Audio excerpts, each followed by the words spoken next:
السلام علیکم dear readers, کیسے ہیں آپ سب لوگ؟ امید ہے آپ سب لوگ ٹھیک ہوں گے۔ تو آج ہم حاضر ہیں انکہی باتوں کی قسط نمبر 36 کے ساتھ، تو جس نے ابھی تک چینل کو سبسکرائب نہیں کیا تو کائنڈلی سبسکرائب کر دیں۔ تو چلیے ہم ایپیسوڈ کو شروع کرتے ہیں۔ بس بہت ہو گیا، یہ ویر اپنے آپ کو سمجھتا کیا ہے؟ میں اسے ڈھیل دیتی رہی اور یہ میرے سر پر چڑھ کر ناچنے لگا ہے۔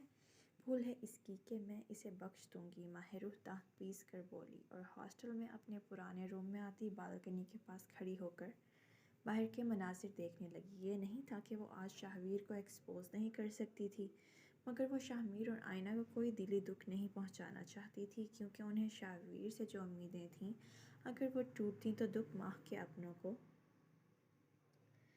ہی ہونا تھا، جو وہ کبھی نہیں چاہتی تھی۔ اور ہاسٹل میں رہ کر وہ بس شاہمیر کو یہ احساس دلانا چاہتی تھی کہ اگر وہ غلط ہے تو ماہ اس کا ساتھ دیتے ہوئے اس کے گھر نہیں رہے گی، یا وہ ماہ روح کو کمزور سمجھنے کی غلطی نہ کرے۔ وقت آ گیا تھا کہ شاہمیر کو احساس دلا جائے کہ اس کی زندگی میں کون اہم ہے اور ماہ کے بغیر وہ کیسے جی سکتا ہے۔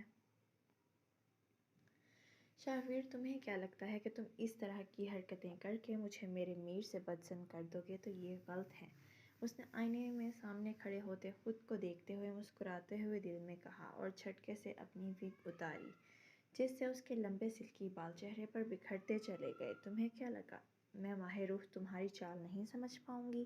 تو یہ غلط ہے۔ وار سہنے کے بعد وار کرنے کے لیے 2 قدم پیچھے لینے پڑتے ہیں، اور میں بھی وہی کر رہی ہوں۔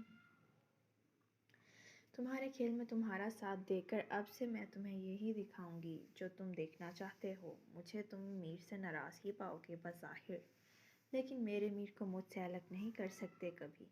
اس نے سینے پر ہاتھ باندھتے شیشے میں دیکھ کر کھلکھلا کر کہا، آج بھی ماہ کو ہیڈ کوارٹر سے ضروری انسٹرکشنز ملے تھے جس پر عمل کرنے کے لیے اسے تنہائی چاہیے تھی، اس لیے وہ ہاسٹل آ گئی، ورنہ ایسا کام وہ اپنے سسرال میں رہ کر کبھی نہ کر پاتی۔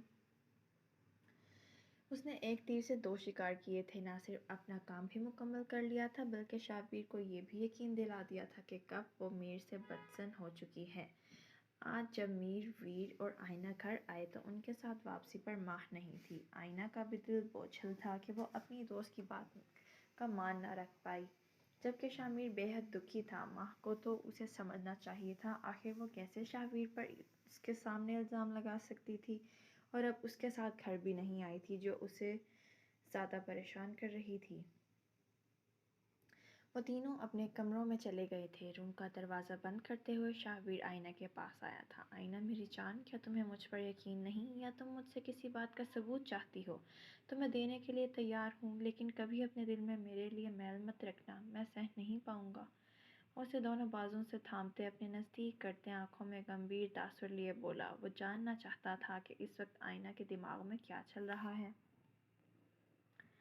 شاہویر، اگر مجھے آپ پر بھروسہ نہ ہوتا تو کبھی آپ کے سامنے نہ آتی۔ آئینہ آپ پر آنکھ بند کر کے یقین کرتی ہے، کیونکہ آپ سانسوں میں بستے ہیں میرے۔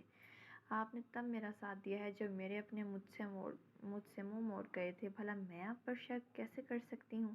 یقیناً ماہ کو کوئی غلط فہمی ہوئی ہوگی، مگر فکر مجھے اس بات کی ہے کہ میر بھائی اور ماہ پہلی دفعہ اتنی بڑی لڑائی ہوئی ہے، پتہ نہیں ان پر کیا گزر رہی ہوگی۔ وہ پریشانی سے اپنے دل کا حال بیان کرتی بولی تو شاہویر کو 1 منٹ کے لیے شرمندگی محسوس ہوئی تھی، مگر بس وہ 1 منٹ ہی تھا۔ اب وہ دوبارہ اپنے خول میں سمٹ چکا تھا اور اسے سینے سے لگا ہوا مصنوعی پریشانی سے بولا، ہاں مجھے بھی یہی فکر کھائے جا رہی ہے، مگر تم اطمینان رکھو، میں ان کی صلح کروا دوں گا۔ وہ چہرے پر معصومیت کا خول چڑھائے دل میں شیطانی ہنسی ہنستے بولا تو آئینہ نے اسے مسکرا کر دیکھا۔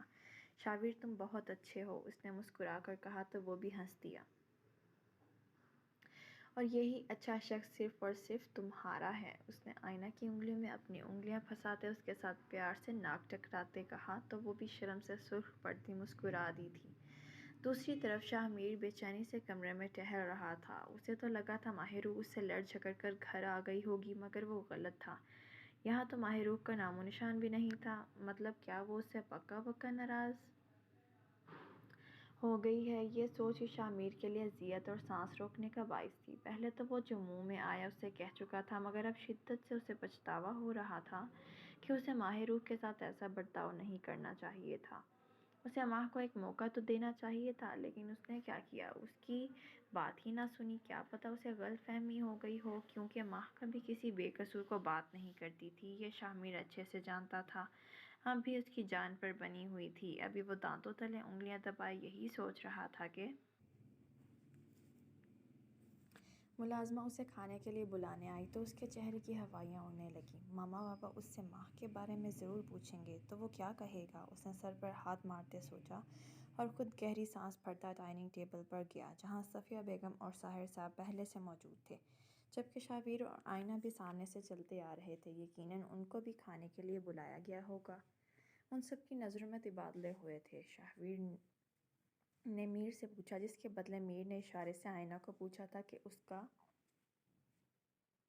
رابطہ ہوا ماہ سے، تو اس نے پریشانی سے نفی میں سر ہلا دیا۔ وہ خود لا علم تھی، ماہ کو بھی کافی دفعہ فون کر چکی تھی، مگر ابھی تک اس نے فون نہ اٹھایا تھا۔ ان سب میں صرف ایک شخص خوش تھا اور خود شاہویر تھا، جس کا یہ سب کیا دھرا تھا۔ اب آئے گا کھیل میں مزہ، جب ماما بابا ماہ کے بارے میں پوچھیں گے تو میر بیچارہ کیا بتائے گا۔ وہ دل ہی دل میں خوش ہوتا کرسی کھینچتے بیٹھا۔ روز معمول کے مطابق صفیہ بیگم اور ساحر صاحب نے ان کا حال دریافت کیا، یونی کے بارے میں پوچھا، اور بس نہ پوچھا تھا تو وہ ماہ کے بارے میں تھا۔ وہ تینوں حیران تھے کہ جن کی صبح نہ شام ماہ کے بغیر نہ ہوتی تھی، انہوں نے ماہ کے بارے میں ایک بار بھی دریافت نہ کیا کہ وہ کہاں تھی۔ خیر ہے ماما، آج آپ نے ماہ کے بارے میں نہیں پوچھا۔ شاہویر سے صبر نہ ہوا تو اس نے کڑتے ہوئے ان لوگوں سے پوچھا، جبکہ شاہ میر نے اسے گھور کر دیکھا۔ جب وہ جانتا تھا کہ ماہ کیوں نہیں آئی تو بات کو کیوں بڑھا رہا تھا؟ جبکہ آئینہ نے بھی اس کے پاؤں پر پاؤں مار کر اسے چپ رہنے کا اشارہ کیا تھا۔ بھائی ہم کیوں پوچھیں گے، اس کو بھی کوئی کام ہو سکتا ہے۔ اب کیا ضروری ہے کہ اسے قید کر کے رکھا جائے؟ کیوں شاہ میر، صحیح کہا نا میں نے؟ صفیہ بیگم اسے کاردار نظروں سے دیکھتی ہوئی بولی تو وہ خام خواہ شرمندہ ہوا۔ بھلا اس کی ماں اسے ایسے تھانے داروں کی طرح کیوں دیکھ رہی تھیں؟ کیا مطلب ماما، آپ کو اس کے باہر رہنے سے کوئی پرابلم نہیں؟ شاہویر کی زبان پر پھر کھجلی ہوئی تھی۔ آخر کیوں ہوگی بھائی، وہ بھی میری بیٹی ہے، خیر سے بالغ ہے، جہاں مرضی جا سکتی ہے، تم لوگوں سے پوچھنے کی کوئی ضرورت نہیں ہے اسے۔ اگلے ہی پل وہ شاہویر کی بے عزتی کرتی بولی تو وہ جل کر خاک ہوا تھا۔ صفیہ بیگم اور ساحر صاحب کھانا کھا کر جا چکے تھے۔ پیچھے وہ تینوں بیٹھے سوچ رہے تھے کہ ہوا کیا ہے۔ کیوں، اب کیا ہو گیا؟ کیا رائمہ تمہیں منہ نہیں لگا رہی جو میرے پاس آ گئے ہو؟ بھول گئے وہ دن جس دن میں نے اتنی منتیں کی تھیں تمہاری، مگر تمہیں میرے پر ایک بار بھی رحم نہ آیا تھا؟ کیسے میری نظروں کے سامنے میری محبت کو ٹھوکر مار دی تھی تم نے، اور دو کوڑی کا کر کے رکھ دیا تھا تم نے مجھے سب کی نظروں میں۔ پھر آج کس حق سے آئے ہو میرے پاس یہ کہنے کہ میں اس رشتے سے انکار کر دوں؟ بولو، جواب دو مجھے۔ اب بول کیوں نہیں رہے؟ دانیہ نے اسے حقیقت کا آئینہ دکھایا تو ہادی دل ملا کر رہ گیا۔ مگر جو بھی تھا وہ سچ کہہ رہی تھی، سب غلطی ہادی ہی کی تو تھی۔ اگر وہ اس کی محبت تب سمجھ جاتا اور اپنے دل کی بات جان جاتا تو کبھی اسے ٹھکراتا نہیں، اور اب تو وہ گھر والوں سے رائمہ کے رشتے کی بات بھی کر چکا تھا، تو پھر وہ کس منہ سے انکار کرنے کا کہہ رہا تھا؟ ایک دم ہادی نے اس کے ہاتھ چھوڑے اور باہر کی طرف نکل گیا۔ اس کا سر اس وقت شدید پھٹ رہا تھا، پتہ نہیں وہ کیا کر بیٹھا تھا اپنے ساتھ۔ اس کے جانے کے بعد دانیہ سر پکڑ کر بیٹھ چکی تھی۔ پتہ نہیں کیسے اپنے اندر اتنی ہمت جمع کر کے وہ ہادی کو انکار کر چکی تھی۔ آخر کیسے اسے اتنی جلدی معاف کر دیتی، جس نے اس کی محبت کا بھرے بازار میں تماشا لگایا تھا۔ اب ماہ کے کہنے کے مطابق اس نے پہلا قدم تو اٹھا لیا تھا، اب بس اس رشتے کو ہاں کرنی تھی۔ اس سب منصوبے میں نہ صرف دانیہ، ماہ بلکہ ہادی کی امی بھی شامل تھیں، کیونکہ وہ نہیں چاہتی تھیں کہ ہادی کسی عیار لڑکی کے جال میں پھنس کر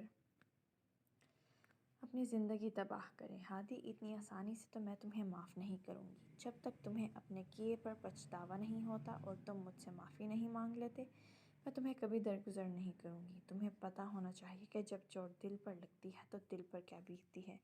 یہی اب میں تمہیں سکھاؤں گی۔ دانیہ نے بیڈ پر بیٹھتے ہوئے دل میں مصمم ارادہ کیا تھا۔ اگلے دن وہ سب ناشتے کی میز پر موجود تھے جب دانیہ سیڑھیاں اترتے ہوئے نیچے آئی اور ان کے درمیان بیٹھ گئی۔ ہادی کا سارا دھیان ناشتہ کرتے وقت بھی دانیہ پر ہی تھا۔ بڑی ماما میں آپ سے کچھ کہنا چاہتی ہوں، وہ ہاتھ مسلتے ہوئے بولی تو سب اس کی طرف متوجہ ہوئے تھے، جبکہ ہادی بھی دل و جان سے اس کی طرف متوجہ ہوا تھا، مگر نظریں اس کی ناشتے پر ہی تھیں، جیسے دانیہ کی بات سے کوئی فرق نہ پڑا ہو۔ مگر یہ اطمینان صرف اس لمحے تک کا تھا جب دانیہ نے اپنی بات نہیں کی تھی۔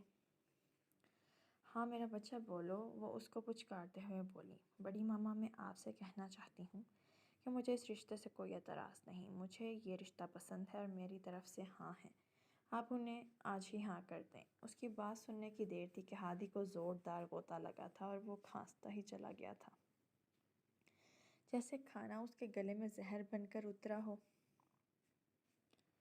دانیہ کی ماما نے فوراً اس کو پانی پلایا تھا۔ کیا ہوا بیٹا، ٹھیک تو ہو نا؟ ہادی کی امی کو اس کے عمل پر ہنسی آئی تھی۔ آخر کب تک بکرے کی ماں خیر منائے گی؟ دانیہ کیا تم پاگل ہو گئی ہو؟ ابھی کل ہی تو وہ لوگ آئے ہیں اور تم اس رشتے کے لیے حامی بھر چکی ہو۔ اندازہ بھی ہے کیسے لوگ ہیں وہ؟ وہ اسے کچا چبا جانے والی نظروں سے دیکھتا ہوا بولا تھا تو دانیہ اس کی طرف تمسخرانہ انداز میں دیکھنے لگی اور بولی تو لہجہ حد درجہ سنجیدہ تھا۔ کیا تم نے رائمہ کا بیک گراؤنڈ چیک کیا تھا؟ نہیں نا، اور میرے بڑے جس رشتے پر حامی بھر چکے ہیں اس سے مجھے کوئی اعتراض نہیں، مجھے ان کی پسند پر پورا بھروسہ ہے اور امید کرتی ہوں کہ تم میرے معاملے میں نہیں بولو گے جیسے میں تمہارے معاملے میں نہیں بولی تھی۔